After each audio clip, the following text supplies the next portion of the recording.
tosekelaki na mosolo ya mboka Kongo ekoki tofungwani miso lelo tomoni bozoba nyonso tosali po ya kobongisa Kongo aveni ebongi tosala moto nyonso ata mwana Kongo ya mosolo mpembe ya nzoku Kongo ya bwanya kasa ya mbila Kongo ya makasi moto ya nkoi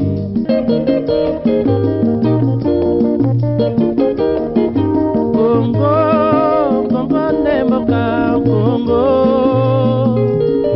mboka ya ba koko 00243, mesdames, mesdemoiselles et messieurs, bienvenue à ce magazine d'actualité en République démocratique du Congo. Bienvenue à vous tous qui nous suivez à partir des réseaux sociaux. Vous êtes sur Facebook, vous êtes sur YouTube et surtout n'oubliez pas de partager juste après de nous avoir suivis. Aujourd'hui, nous sommes là pour d'autres questions d'actualité. L'actualité, vous le savez, reste dominée cette semaine par le 3 ans du pouvoir de Félix Antoine Tshisekedi Tshilombo. Vous le savez, depuis le 24 janvier 2019, aujourd'hui, 24 janvier 2022, jour pour jour, ce pouvoir totalise 3 ans. Quel bilan de ce régime? Nous en parlons dans cette émission. Nous parlerons également du projet de développement de 145 territoires, 450 millions de dollars disponibles. Est-ce que cela est suffisant?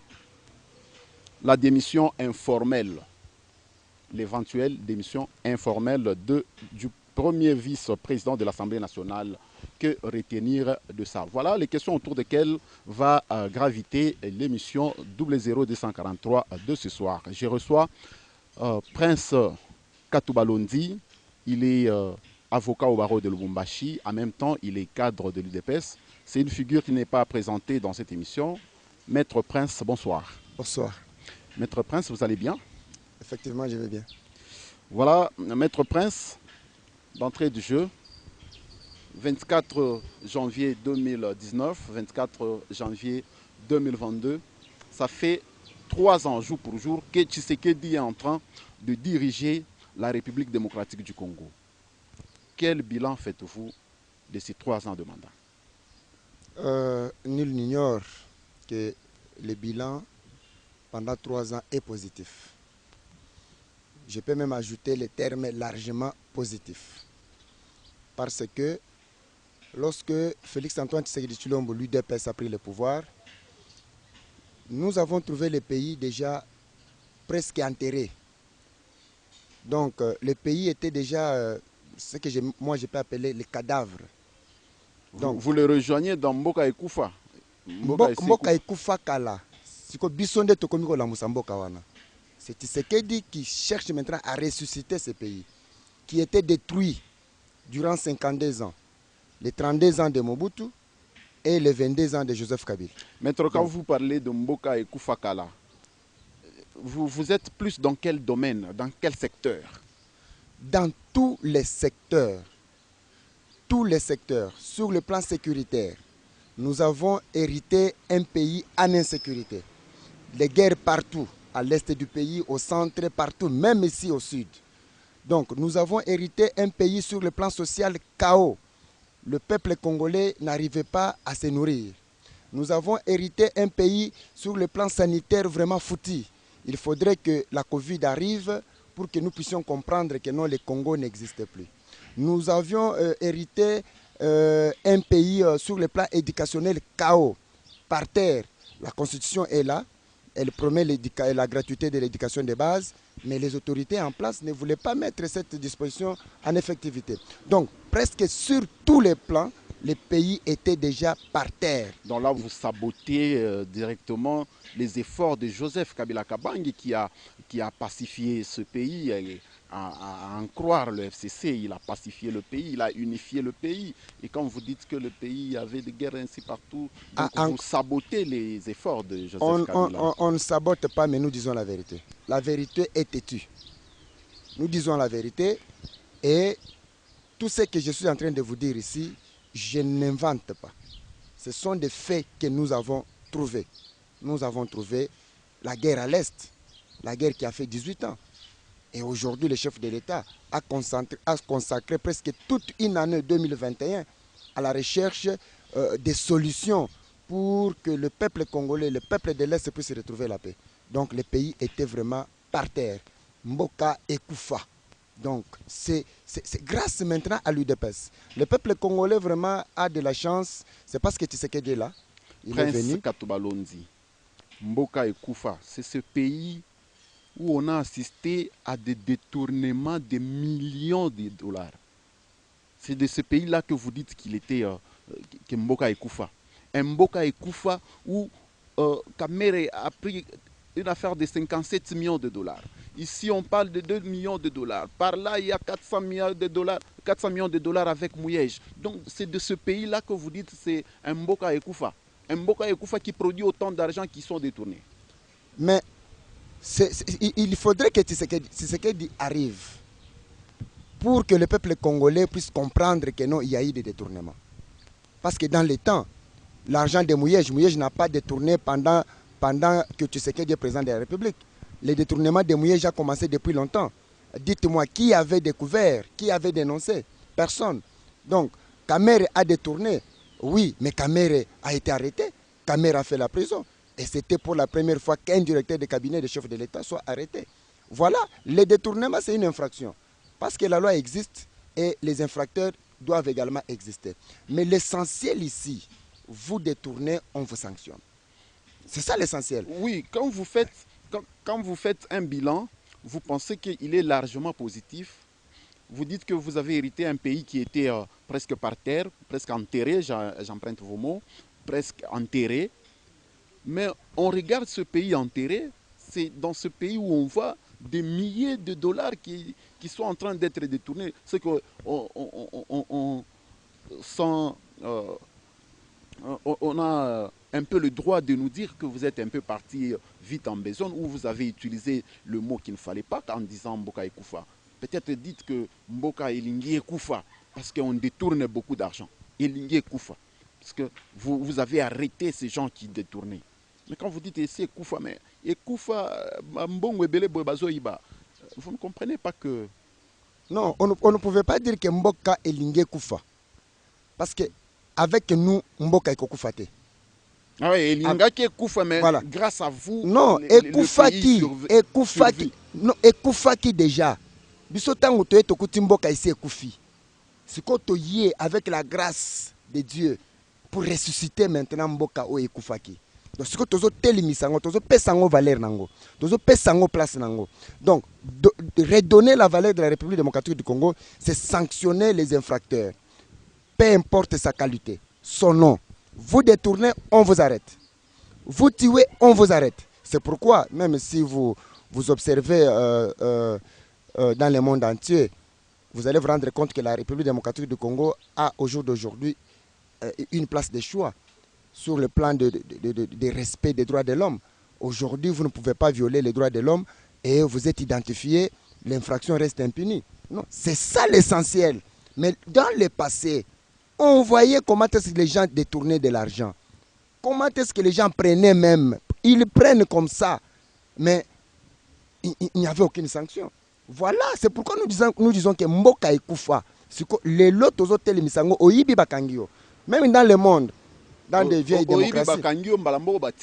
Non, bakangio aux ongsimbong, mais caméra restitué l'argent. Bakangio mbalamo batikio. Puisque on a vécu des scènes. On a vécu des scènes. La plupart des gens qui ont été qui ont détourné de l'argent dont on a longuement parlé dans le média, ils ont été libérés par la suite. Ils ont été libérés. Mais, malgré les raisons. Mais ils ont été libérés. Là, maintenant, c'est une question juridique. C'est une question juridique. Il faut interroger les lois. Est-ce qu'il y avait-il possibilité pour que ces gens-là puissent recouvrir leur liberté, qu'elle soit conditionnelle ou provisoire? Il faut interroger la loi. Mais la loi en termes de liberté provisoire, liberté conditionnelle, on l'accorde même devant la Cour de cassation. Je rappelle l'opinion que nous avons eu à discuter avec vous sur ce plateau de 00243 sur l'affaire Kamere. Vous avez prouvé juridiquement comment que c'était raisonnable que Kamere puisse recouvrer sa liberté, bien que provisoire, conditionnelle. Effectivement. Mais voilà, le problème, c'est quand nous regardons les gens que vous avez interpellés, les gens que vous avez surpris la main dans le sac, que vous devriez normalement sanctionner et sévèrement sanctionner. Mais parce que vous estimez qu'il y a des raisons qu'il fallait les libérer, vous les libérez. Aujourd'hui, nous célébrons les 3 ans de votre régime. Mais c'est aujourd'hui encore qu'on nous parle d'une éventuelle adhésion de Willy Bakonga à l'Union sacrée. Willy Bakonga, maître, vous savez ce qu'il a fait dans ce pays. Quand vous l'accueillez aujourd'hui à l'Union sacrée, c'est que vous donnez un discours à l'opposition. Non, on ne donne pas les discours à l'opposition. Il faut d'abord savoir pourquoi Willy Bakonga a été arrêté. Willy Bakonga a été arrêté du fait qu'il a été retrouvé avec une somme d'argent, plus de 10 000 $. C'est une infraction en droit congolais. Tout à fait. L'argent a été récupéré. L'argent a été récupéré. Willy Bakonga a été même condamné. Et Willy Bakonga a bénéficié de la grâce. La grâce, elle est constitutionnelle. Le chef de l'État, lorsqu'il accorde la grâce, peu importe les noms, que vous soyez qui, mais dès lors que vous répondez aux conditions prévues par la loi, on vous accorde cette grâce. Elle bénéficie de la grâce, elle est là, elle est libre, il est là plutôt, il est libre, mais l'adhésion à l'union sacrée est libre et volontaire. Personne ne peut obliger une autre personne à venir faire l'adhésion à l'union sacrée. Et quand on vient à l'union sacrée, vous ne venez pas directement prendre les postes de responsabilité, non. Vous vous couvrez. Non, il n'y a pas de couverture à l'union sacrée. Il n'y a pas de couverture. La preuve en est qu'Augustin Kaboué, qui est le secrétaire général de l'UDPS, lorsqu'on a présumé qu'Augustin Kaboué avait commis une infraction, aurait commis une infraction, mais il y a eu des mandats de comparution. Il est le secrétaire général de l'UDPS et il a comparu. Il est allé seul. Seul, il a comparu. Donc ici, lorsque vous êtes dans l'union sacrée n'est pas une protection, n'est pas une couverture. C'est une blanchisserie. Non. Vous venez dans l'union sacrée, vous devrez respecter les lignes de conduite telles que tracées par l'initiateur de l'union sacrée. Vous vous déroutez, on vous arrête, on vous sanctionne. Donc, il est venu, il doit se corriger. Parce que aussi, Jésus, quand il est venu au monde, Jésus n'était pas seulement venu pour les bons. Il est venu aussi pour les péchés. Voilà. Et Tshisekedi, quand il est venu, Tshisekedi vient avec un discours poussé à tout celui qui n'avait pas la notion de l'État, de la gestion de la chose publique, pousser cet homme-là à comprendre que non, le Congo nous appartient. Et lorsque vous vous occupez de postes de responsabilité, il ne faut pas diriger comme si vous dirigez votre propre maison. Il faut diriger en mettant en tête que non, l'intérêt général doit primer. Voilà les discours de Tshisekedi. Donc, Tshisekedi ne va pas seulement chercher les gens qui n'ont jamais eu des problèmes. Non, tout le monde vient, mais on prêche. C'est comme ça qu'aujourd'hui, il y en a qui pensent que le bilan de Tshisekedi est mitigé. Le bilan est largement positif. Parce que si nous allons secteur par secteur, vous allez comprendre que le bilan est largement positif. Sur le plan sécuritaire, aujourd'hui à l'est du pays, il y a diminution maintenant de massacres.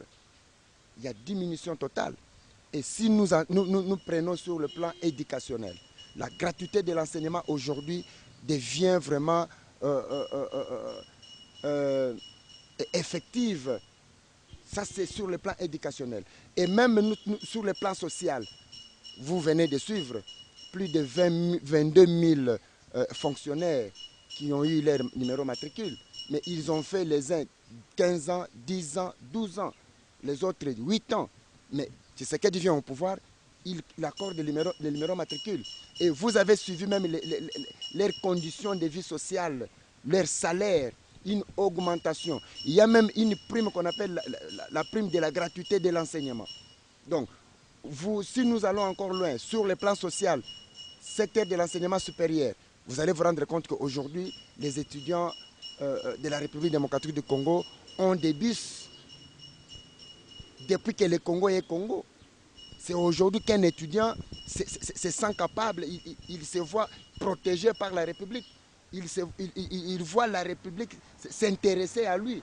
La République lui accorde les moyens de transport.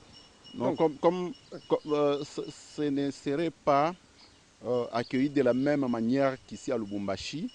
L'opinion se souviendra avec moi qu'à une certaine époque, on a vu le gouvernement provincial, bien que c'était parti sous le nom du gouverneur, j'ai cité Moïse Katumbi, avait fait des dons aux étudiants, on a vu. Donc si aujourd'hui Tshisekedi donne des bus, ça ne surprend pas les étudiants qui ont de Lubumbashi, parce que c'est une réalité qui est déjà... Non, non, il y a la différence. Lorsqu'on est gouverneur, on est président de la République, on a des missions. On est là pour la population, pour les sociales du peuple. Et un responsable comme gouverneur, président de la République, maire de la ville, ne peut pas faire les dons à sa population. C'est ça le mal. Vous êtes gouverneur et vous faites les dons. Non, mais pourquoi vous êtes gouverneur? Mais vous êtes gouverneur pour ce que vous avez fait là, que vous appelez les dons. Mais Tshisekedi ne fait pas les dons. Tshisekedi, en tant que garant de la nation, il est en train de répondre aux conditions, aux questionnements posés par la population. Il ne fait pas les dons. Donc cette question-là, je me réserve. Je ne peux pas dire que c'est au nom du gouvernement. C'était une action individuelle. Action individuelle. Une action individuelle. Parce qu'un gouverneur ne pouvait pas faire les dons. Voilà.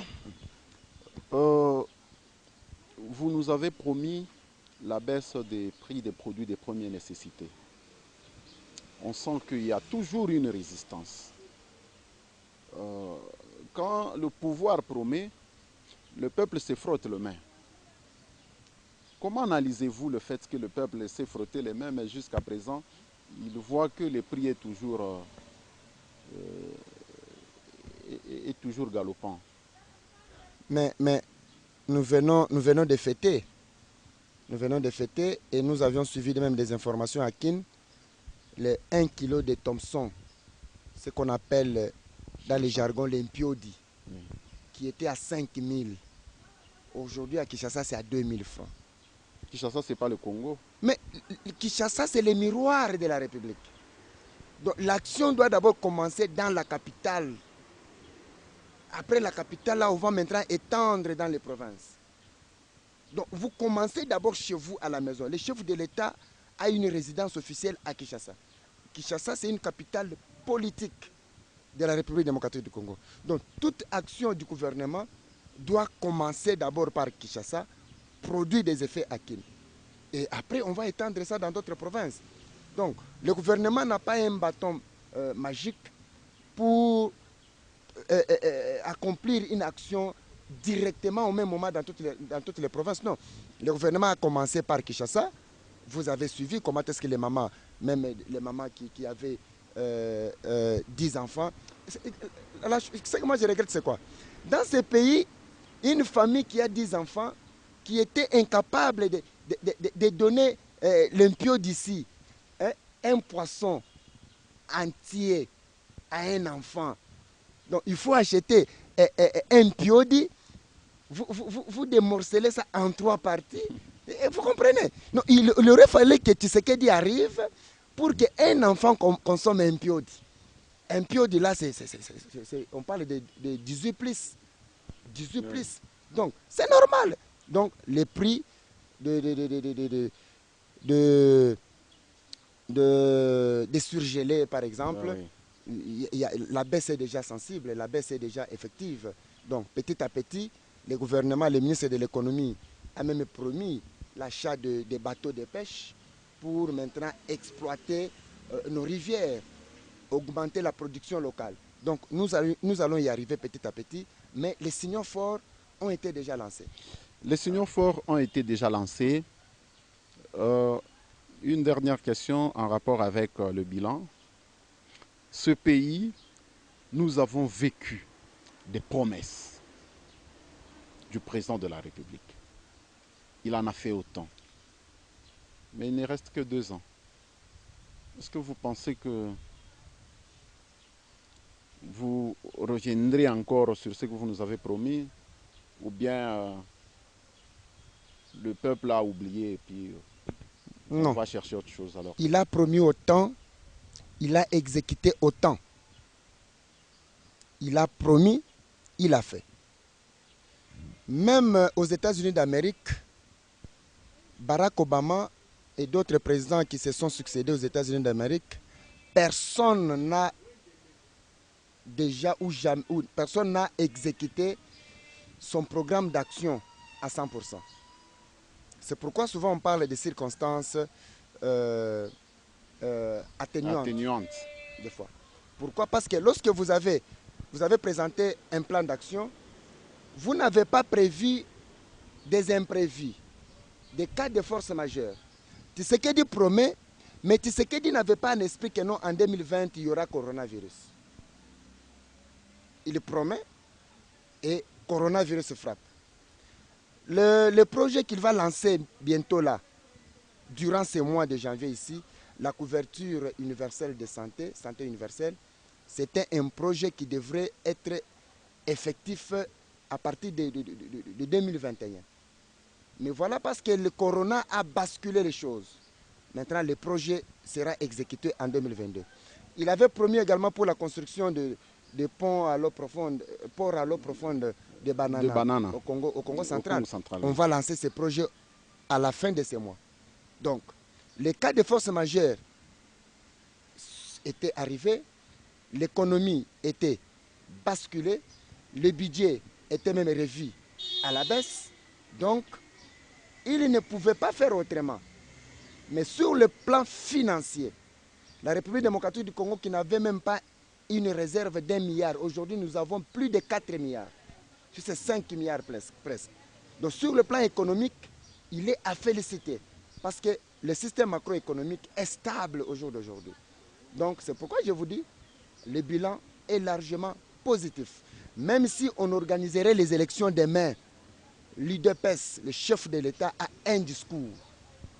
Il a un discours à faire devant la population, et la population elle-même est sûre que non, il a travaillé. La population est sûre qu'il a travaillé. Il a travaillé. Maître, je ne voudrais pas qu'on revienne encore en arrière. Il a effectué une tournée dans le Grand Kasaï. Quand c'était les tours de Lomami, il s'est passé un problème. La population n'était pas du tout d'accord avec le chef de l'État. Au point que un voyage de 2 heures lui a coûté toute une journée. Il y a des réalités autour de ça. Donc on a compris que ce sont des petites résistances comme ça qui peuvent le faire tomber. Hein. Ne vous en faites pas. Qui peuvent le faire tomber au cas où il se présentait encore candidat en 2023. Je ne pense pas. Je ne pense pas.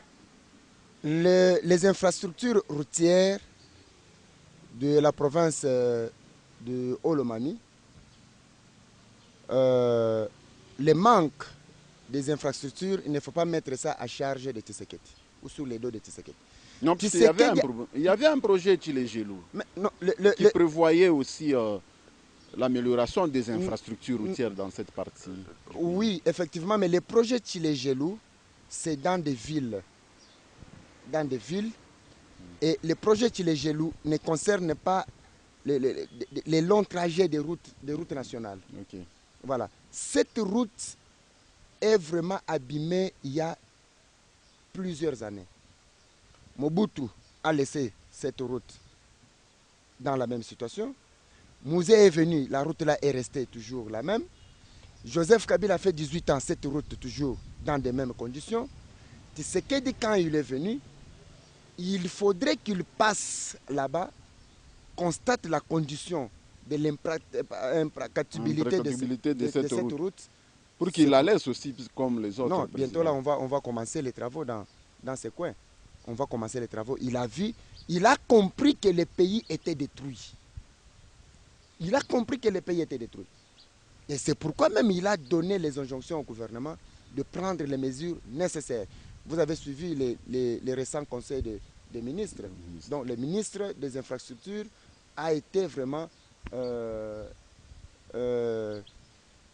obligé de poser des actions concrètes par rapport à la province et à d'autres provinces. Parce que la route n'est pas seulement cette route-là. Oui, Le programme doit être national. Tout Nous avons plusieurs routes nationales qui demandent à ce que ces routes soient en bon état. Donc le ministre est là, Sama Lukonde est là.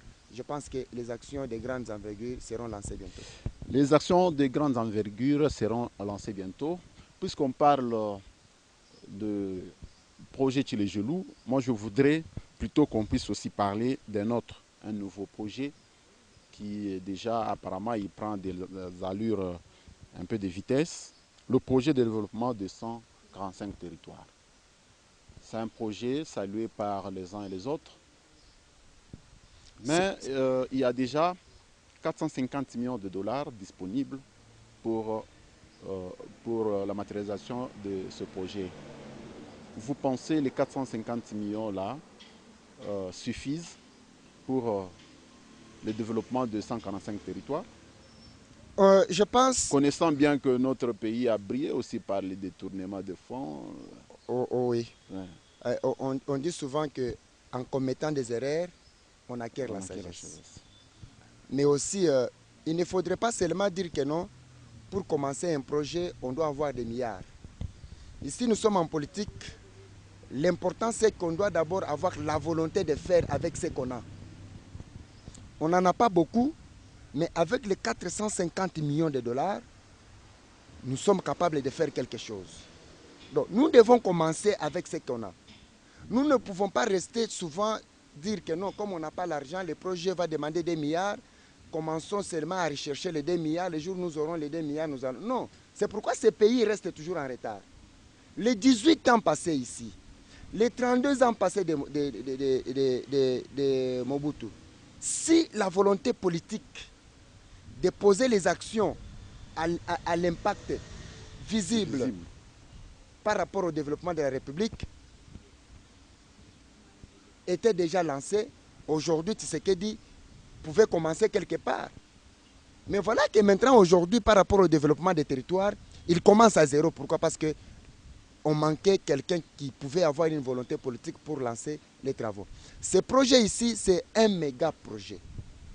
C'est un projet qui est salué même par la communauté internationale, par nos partenaires internationaux. Ils ont salué ce projet parce que c'est un projet qui va relancer la République démocratique du Congo. C'est un projet qui va reconstruire la République. Voilà pourquoi nous disons que Mboka Ekoufa. Donc, avec le projet de 145 territoires de développement, le pays sera ressuscité. Donc, nous allons reconstruire le pays avec ce que nous avons.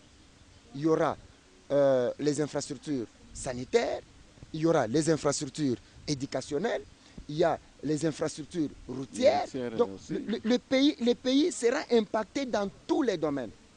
Dans tous les domaines. Voilà ce que nous cherchons. C'est ça même le développement à la base. On ne peut pas attendre les milliards, mais nous avons la volonté de commencer avec ce que nous avons dans nos mains. Voilà, merci beaucoup Prince Katouba-Londi. Mesdames, Mesdemoiselles et Messieurs, je vous rappelle que c'est 00243, votre émission qui vous parle de l'actualité en République démocratique du Congo. Nous sommes en train de décortiquer quelques questions de l'heure. Parlons maintenant de la démission informelle du premier vice-président de l'Assemblée nationale. On a vu, ça circulait dans les réseaux sociaux. On voit déjà d'autres partis sont en train de prendre acte. Il y a des fédérations, même de l'UDPS, qui prennent acte de la décision. Il y a vraiment le monde qui est secoué par rapport à cette éventuelle démission. Prince Katouba-Londi, votre caméra est là. Dites-nous ce que vous retenez de cette démission. D'abord, Jean-Marc Kabound n'a jamais démissionné. Ça, je confirme. J'ai parlé de l'informel. Parce que la c'est une démission qui a commencé par les médias sociaux. Mais la démission n'a jamais été informelle. Moi, je regrette même les juristes cadres de l'UDPS qui en font un débat. Mais je regrette. La démission n'a jamais été informelle. La démission se concrétise par le dépôt d'un papier dans lequel on a mentionné les écrits Alors, qui démontrent que non, la personne a démissionné. Même dans l'informel, lorsqu'on parle des réseaux sociaux. Mais lorsqu'il tweet, il ne dit pas que je démissionne. Il dit je vais démissionner. Mais il n'a pas démissionné encore. Pourquoi en faire un problème? non, quand on prend acte, c'est qu'on on accepte, vous n'êtes plus à même d'exercer ces fonctions, alors en paix. Non, mais ça c'est de l'ignorance notoire. Vous allez prendre acte de quoi? Vous allez prendre acte de quoi? De cette démission qui a été annoncée sur les réseaux sociaux. Non, non. Mais écoutez, il y a une démission sur les réseaux sociaux. Kabound a tweeté, Kabound lui-même, il a tweeté, il a fait un tweet où il annonce. Il a manifesté sa volonté de démissionner. Mais Kabound n'a pas démissionné. Lorsqu'il manifeste sa volonté de démissionner, moi souvent je me pose la question, nos cadres là, nos députés provinciaux de Kinshasa et d'autres provinces, certains députés, parce que ce n'est pas tous les députés. Même ici à Lubumbashi, ne vous en faites pas. Non, même ici à Lubumbashi, mais c'est normal. Même Jésus n'a jamais été aimé à l'unanimité. Même Jésus, Kabound ne pouvait pas faire l'unanimité à l'UDPS. Il y a ceux qui les soutiennent et d'autres qui les critiquent. C'est normal. D'ailleurs, un homme politique, lorsqu'on ne les critique pas, il n'est pas populaire. Donc, il doit être critiqué, c'est ce qui prouve que non, Kabound est populaire. Être critiqué et être désavoué, c'est deux choses différentes. C'est deux réalités différentes. Mais moi, je regrette. La Ligue de jeunes de l'UDPS du Haut-Katanga a désavoué Kabound. Non, je n'aime pas entrer dans cette question-là. Ah oui, moi je vous dis, je suis journaliste, je vous dis ce que je connais. La Ligue des jeunes dirigée par qui? Il n'y a jamais eu un président. Je suis journaliste, oui. Je vous dis ce que je connais. Voilà, moi aussi je vous informe ce que j'ai comme des précisions. À la Fédération de Lubumbashi, ça fait maintenant 6 ans, 5 ans, 4 ans, on n'a jamais nommé un président de la Ligue des jeunes qui pouvait remplacer le président Mick Tapin, qui a été nommé par les Fangs de l'Imité Etienne Tshisekedi. Depuis qu'il est nommé secrétaire fédéral, la Fédération de Lubumbashi à la Ligue des jeunes n'avait pas un président de la Ligue des jeunes. C'est le président fédéral nommé, qui est Bruno Tchibango Kabaji, qui a organisé, qui a demandé à la jeunesse de lui présenter quelqu'un qui lui pouvait travailler avec. Nous lui avons présenté Kaskarangoy. C'est lui le président fédéral de la Ligue des jeunes fédérations de Lubumbashi, que moi je connais, qui travaille avec la fédération dirigée par Bruno Tchibango Kabaji. Mais Kaskara n'a jamais convoqué une marche. Prince Katoualondi, ne vous en faites pas, ça circule déjà dans les médias sociaux. Je voulais finir. Les députés provinciaux de l'UDPS dans le Haut-Katanga, ils ont pris acte de cette démission et ils ont promis un soutien au président de la République, Félix Antoine Tshisekedi Tshilombo. Donc ça prouve à suffisance que au moins ils ont compris l'intention de Kabound. Ils savent que Kabound peut-être n'est pas avec son parti. Ils ont compris qu'il est fatigué de son poste de premier vice-président de l'Assemblée nationale. Alors, ils préfèrent qu'il se repose.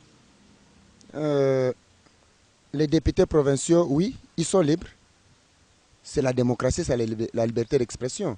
Ils se sont exprimés. J'ai suivi même certains députés provinciaux de Kinshasa. Mais là, je vais insister. Parmi les députés provinciaux de Kinshasa, il y a quelqu'un que moi je connais bien. Quelqu'un que j'ai accordé de l'estime. Maître Peter Kazadi. Qui est même l'auteur du mandat spécial. Il a été le premier à réagir. Mais il a été le premier à réagir. Mais c'est lui qui fut le conseiller juridique du chef de l'État à l'époque. C'est lui qui a conseillé le chef de l'État de donner un mandat spécial à Jean-Marc Kabound, quand bien même que nos statuts ne le prévoyaient pas. Et aujourd'hui, il devient le premier à contester ce mandat spécial. Et comment est-ce qu'il pouvait orienter la présidence de la République en tant que conseiller? Il conteste le mandat spécial parce qu'il y a un problème. Non, ça n'a pas commencé aujourd'hui. Sa contestation n'est pas d'aujourd'hui. C'est une contestation qui date de longtemps. Donc, lui là, l'auteur, juridiquement, il conseille le chef de l'État, ou non, le président du parti à l'époque, Félix Tshisekedi, de laisser le pouvoir à la tête du parti à Jamar Kabound. Et Tshisekedi le fait. Et aujourd'hui, il prend ses mandats en cause. Mais je regrette. Mais en tant que juriste encore, est-ce qu'on peut prendre acte sur quelque chose qui a été lancé sur les réseaux sociaux? Non, tout ça, des fois on fait des bruits pour se faire connaître, mais en réalité ces bruits-là nous diminuent. J'ai suivi encore certains députés nationaux qui font des bruits. Non, ce sont des bruits. Mais parmi ces Vous appelez députés... ça bruit, mais non, ça... ce sont des bruits. Parmi ces députés-là, il y a ceux-là qui ont travaillé en 2011. Vous appelez ça bruit, mais ça défraye la chronique. Non, personne n'a une leçon de morale à nous donner, nous combattants. Nous soutenons l'UDPS. Nous soutenons les chefs de l'État. Moi, ici, personnellement, j'accorde mon soutien indéfectible au président de la République et à toutes les décisions que Tshisekedi va prendre. La première décision que Tshisekedi avait prise, c'était une décision du mandat spécial, lui conseillé par Maître Peter Kazadi. Il accorde le mandat spécial à Jamar Kabound qui devient président AI. Dès lors que le chef de l'État n'a pas encore retiré ce mandat spécial, je reste dans ma ligne droite. J'accorde mon soutien au président de la République et à Jamar Kabound. Et le reste des choses viendront après. Parce que pour le moment, Jamar Kabound n'a pas encore démissionné. Mais, Arsène, Maître... soyons sérieux. Avec les 32 députés de l'UDPS nationaux, Oui. est-ce que ces 32 députés pouvaient donner un poste de premier vice-président à un membre de l'UDPS? Non, c'est l'Union sacrée. Voilà. Ce que je vais dire, c'est quoi? C'est l'Union sacrée qui a pesé. Nos 32 députés qui ont fait des bruits dans des réseaux sociaux, par rapport aux déclarations, ce sont des déclarations que moi je considère une déclaration primitive. Pourquoi? Parce que les 32 députés n'ont pas la capacité de voter un premier vice-président de l'Assemblée nationale. Il faut une majorité de 250 députés plus 1. Oui. Alors que l'UDPS a 32 députés. Donc, c'est le chef de l'État. La présence de Jamar Kabound au bureau de l'Assemblée nationale, c'est la volonté du chef de l'État. C'est le chef de l'État qui a voulu d'abord, avec sa politique, avec l'FCC. Voilà, et aujourd'hui, il a voulu avec l'Union sacrée. Disons par là que Kabound a trahi le chef de l'État. Non, Kabound... Le chef de l'État lui a donné ce pouvoir avec tout le poids qu'il pouvait peser. Kabound se retrouve au bureau et puis Kabound, un problème qui surgit, un problème purement civil qui pouvait se régler entre eux sans que le monde n'en soit au courant, mais directement c'est sur les réseaux sociaux et puis ça va jusqu'à dégénérer au point que Kabound va sur son compte Twitter, lui-même il écrit, il annonce la volonté de démissionner. Voilà. Et puis je pense que si vous dites qu'il a été là par la volonté du chef de l'État, oui. Donc Kabound a trahi le chef de l'État. Non, Kabound n'a pas trahi. Mais si le chef de l'État considère que non, Kabound a trahi. Le démontre. Voilà. Si le chef de l'État constate que non, Kabound a trahi. Mais il revient au chef de l'État encore. Tel qu'il avait voulu que Kabound soit premier vice-président de l'Assemblée nationale, il revient à lui aussi de faire partir Kabound. Les 32 députés de l'UDPS n'ont rien à faire. Ils n'ont même pas la possibilité de faire partir Kabound. Même si ils vont écrire une pétition avec 32 signatures, Kabound restera premier vice-président de l'Assemblée nationale si le chef de l'État le veut. C'est pourquoi moi j'ai des conseils aux gens qui prennent position. Non, pour le moment, observons la situation, comment est-ce qu'elle évolue. Regardons les chefs de l'État. Augustin Kabouya a organisé une réunion. Il n'a pas annoncé les décisions. Il a peur. Voilà. Non, il n'a pas peur. Il a peur de dire aux combattants ainsi qu'à tous les membres de l'UDPS que voilà notre décision. Parce que les bruits sont des bruits de la minorité. Les bruits non, le dossier est sensible. Non, les bruits qui sollicitent le départ de Jamar Kabound sont des bruits de la minorité. Mais aussi, lui-même, le secrétaire général, n'a aucune compétence pour faire partir un président AI du parti qui a reçu mandat du chef de l'État alors que celui qui a donné mandat est vivant. Il ne le fait pas partir. Il lui donne la position. Mais il lui donne sa position. Les gens ont besoin de sa position. Nous, journalistes, on a besoin de sa position pour qu'on essaie d'avancer avec lui doit jouer la politique de la catalyseur. Lui doit catalyser les choses. Catalyseur, mais... Il ne doit pas prendre parti, dire qu'il soutient Jean-Marc Aboun ou il est contre tel. Non, il soutient l'UDPS. Et quand il soutient l'UDPS, il veut assez que l'harmonie puisse régner dans l'UDPS et que nous puissions gagner les élections en 2023, avoir la majorité. Voilà pourquoi Kabouya ne s'est pas prononcé. Il vous dit, il va aller faire rapport à qui les droits. À qui les droits, c'est qui? C'est au chef de l'État. C'est pourquoi j'ai dit que la vie et la mort de Jean-Marc Aboun se trouvent entre les mains de quoi? Du chef de l'État. Je motive ça en disant qu'Aboun, en tant que président AI, ce n'est pas par son vouloir à lui. C'est parce que le chef de l'État l'avait voulu pour qu'il soit président AI.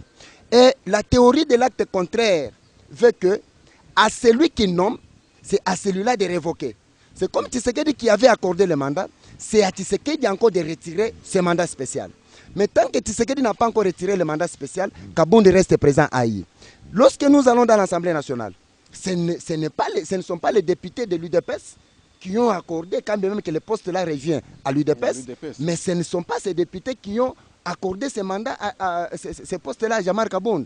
C'est la volonté du chef de l'État dans sa politique avec l'Union sacrée et aussi le FCC. Donc ici, observons la position du chef de l'État. S'il veut que Kabound puisse partir, Kabound n'a aucune force devant le chef de l'État.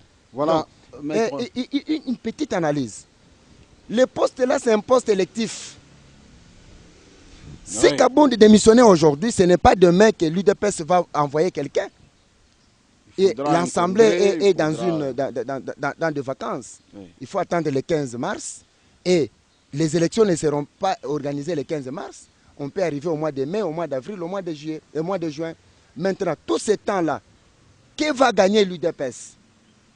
C'est rien. Mais aussi, avec les 32 députés nationaux, qu'est-ce qui prouve que vous allez gagner encore ce poste-là? Non, la politique... Si vous les perdez, voilà. Excusez, c'est par votre désordre, vous n'avez pas su gérer votre poste. La politique est dynamique. On ne peut pas faire confiance. Moi, je ne fais pas confiance à 100% à la majorité de l'Union sacrée parce qu'il n'y a pas un soubassement juridique. Donc, c'est une majorité que le chef de l'État est en train d'orienter, d'encadrer dans sa manière. Donc, c'est pourquoi je vais dire seulement que la question de Jean-Marc Kabound, nous devons, pour le moment, les soutenir le chef de l'État, soutenir l'UDPS. Et observons les décisions qui vont tomber. Si Kabound part, on nous donne une autre personne à la tête du pays, à la tête de l'UDPS, nous allons également les soutenir à 100% parce que nous sommes UDPS. Voilà une dernière question, parce qu'on n'a plus de temps. Vous l'analysez pendant au moins 1 minute. C'est la question de UDPS diaspora. Il y en a qui pensent que c'est la diaspora, c'est l'UDPS diaspora qui vient semer le trouble dans votre parti. On pense que c'est l'UDPS de la diaspora qui est en train de motiver le départ de Jean-Marc Kabound, qui est en train de stimuler la base que vous êtes pour que vous puissiez accepter que Jean-Marc Kabound passe. Mais effectivement, c'est quoi la relation entre il y a l'argent qui circule UDPS et l'UDPS de la diaspora? Il y a l'argent qui circule. Toutes les déclarations que vous avez suivies là sont des déclarations motivées par la monnaie américaine. Donc, les gens, quand ils touchent de l'argent, ils sont sensibles à faire du n'importe quoi. Ce ne sont pas les déclarations sincères qui viennent du cœur. Donc, ce sont des déclarations téléguidées par quelqu'un, motivées par la monnaie américaine. Nous le savons. Mais également, la diaspora conseille mal le chef de l'État. Le combat de l'UDPS n'était pas seulement à l'étranger. On a combattu à l'étranger, même à l'intérieur du pays.